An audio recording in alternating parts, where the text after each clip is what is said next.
see fire.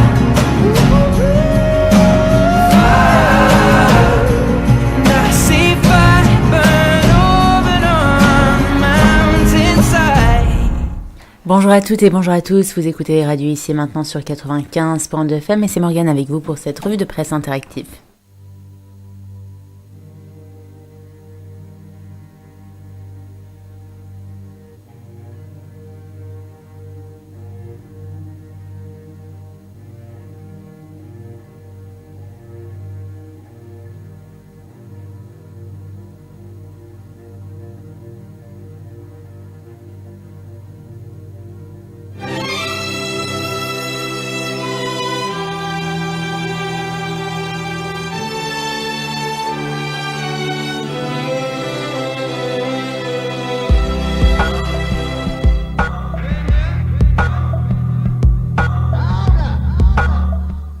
Radio Ici et Maintenant 95.2 FM et bien évidemment grâce à internet ici et maintenant.com 24 heures sur 24 et dans le monde entier. Eh bien aujourd'hui nous apprenons chaque jour malheureusement que des attaques terroristes se produisent dans le monde comme par exemple les dernières attaques à Londres et même aujourd'hui une double attaque à Téhéran revendiquée par l'État islamique qui a fait au moins 12 morts. Enfin cela dit pour dire que chaque jour nous apprenons toutes ces attaques terroristes qui se produisent autour de nous dans le monde, ces personnes radicalisées qui commettent des actes terroristes deviennent de plus en plus nombreuses. Donc c'est pour ça aujourd'hui, c'est pourquoi nous allons nous intéresser et parler des méthodes de déradicalisation qui existent et qui sont bien évidemment différentes selon les différents pays et ça va être notre sujet.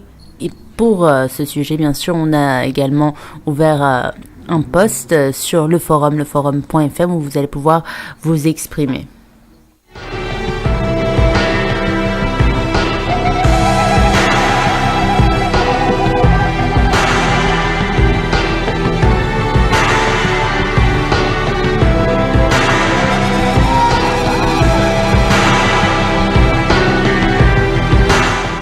Alors oui, comme je le disais, il existe différentes méthodes de déradicalisation et malheureusement, d'après plusieurs recherches et études, nous constatons que les méthodes de déradicalisation en France n'ont pas vraiment abouti à quelque chose de positif. C'est plutôt un échec. Les pouvoirs publics doivent changer de concept selon un rapport de 2 sénatrices. La Commission des droits de l'homme écrit la politique de déradicalisation à la française 3 mois et demi à peu près après le rapport d'étape particulièrement critique de 2 sénatrices sur les mesures de déradicalisation. Un avis écrit une nouvelle fois les dispositifs pensés par les pouvoirs publics pour désembrigader, adopté à l'unanimité le 18 mai dernier par la Commission nationale consultative des droits de l'homme, c'est-à-dire la CNCDH.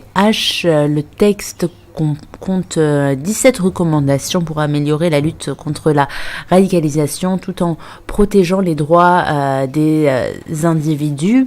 Eh bien voilà, il existe beaucoup de méthodes de déradicalisation. Aujourd'hui, la question qu'on va vous poser, et le sujet pour lequel nous vous attendons pour vos interventions, c'est par rapport à ces méthodes de déradicalisation. Est-ce que selon vous, il y a des méthodes qui sont moins bonnes que d'autres meilleures? Alors il existe par exemple des méthodes, par exemple isoler la personne, dialoguer avec elle, l'emprisonner ou alors lancer des campagnes d'information. Maintenant, vous avez la parole, chers auditeurs. Bien sûr, vous pouvez intervenir et nous dire ce que vous pensez de ces méthodes et si vous pensez qu'il peut y avoir des méthodes moins bonnes que d'autres. N'hésitez pas à intervenir en composant le numéro du standard, bien sûr, qui est le 08 92 23 95 20. Je répète, 08 92 23 95 20.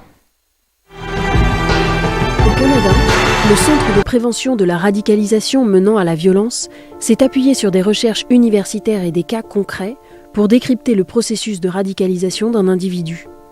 Depuis sa création en 2015, cette structure publique prend en charge des personnes radicalisées, qu'elles soient d'extrême droite, d'extrême gauche ou de mouvances religieuses radicales. À chaque fois, elle a remarqué que ces individus ne s'étaient pas radicalisés soudainement, mais qu'ils avaient suivi un long cheminement vers la violence. Chacun avait un parcours, une histoire personnelle, un environnement et des idéologies différentes, mais tous avaient suivi le même processus. À partir de là, le Centre canadien a pu établir un schéma retraçant le processus de radicalisation d'un individu. Suivons Paul par exemple. Paul vit dans un pays démocratique, égalitaire, qui